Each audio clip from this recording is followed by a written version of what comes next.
Hello and welcome back for another Quant price prediction update,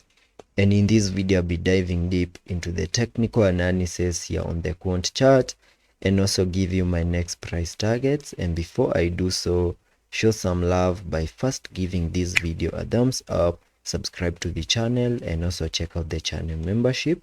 And at the time of this recording, Quant is holding below a key area of support at around the $106.5 mark, which is now acting as a resistance for us to continue gearing up.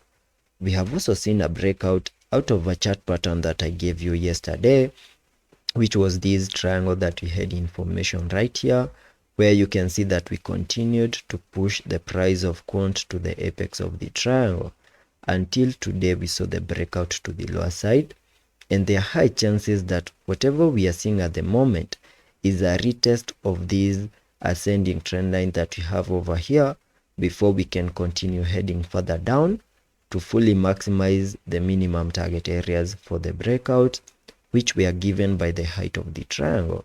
giving me a minimum target area at around the $98.5 mark. And that is the minimum that we can expect Quant in case further breakdown continues. And in that breakdown move, remember we also have a key area of support at around the $100.3 mark, where we can find support, then get that massive bounce back to the upper side. We also need to have in mind that whatever we have over here as a retest, maybe we can manage to break through our key area of resistance at around the $106.5 mark. And the moment we push through that key area of resistance and maybe get a successful retest, then that would be suggesting higher prices where we can see Quant get above the $110.9 mark once more. And those are the two possible scenarios that we can expect, basing it on the key areas of support and resistances, and also this chart pattern that I have here on the charts. And zooming out to give you my Elliot wave analysis, where you can see that Quant gave us a bear market low at around the $40.1 mark. Then we saw a very nice 5-wave structure to the upside, having the wave 5 giving us a high at around the $229 mark, completing the formation of this larger Elliot wave count 1. Then we started a breakdown move in the formation of a larger Elliot wave count 2. Minimum target areas for the second wave highlighted on the charts using this red target area between the fib level 0.5 and the fib level 0.78, which is an area that we have almost fully maximized.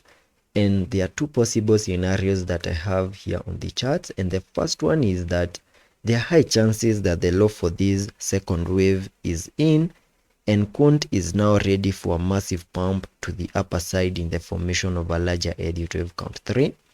And if that is the case, then using the trend-based Fibonacci, connecting it from the low of the first wave to the high of that wave 1, then dragging the fibs to the low of the second wave, I get a minimum target area for the third wave at the fib level 1.618, and that is at around the $396.5 mark,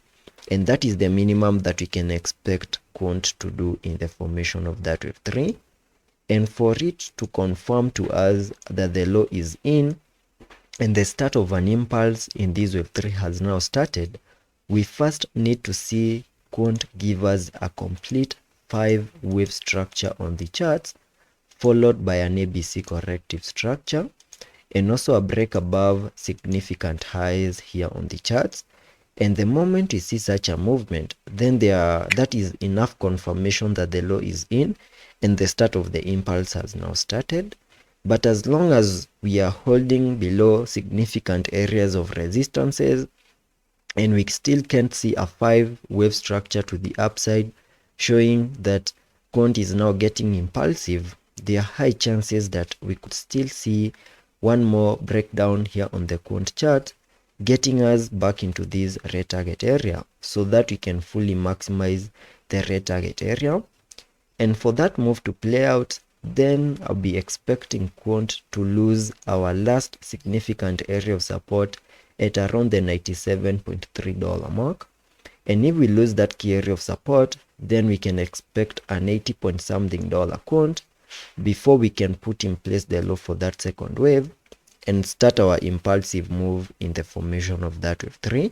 So those are the two possible scenarios that I have in mind here on the Quant chart. And in case we see a breakdown move into the 80 point something Quant, then that would be a perfect entry to get back into Quant, and that is not financial advice, before we can, so that we can be able to ride that massive pump in the formation of that wave 3. Also taking a look at the indicators on the RSI, we are trading at around the 51 mark. Also taking a look at the MACD, we have been able to print a bearish cross suggesting further breakdown. So let's be patient and see how that plays out, and I'll be keeping you updated.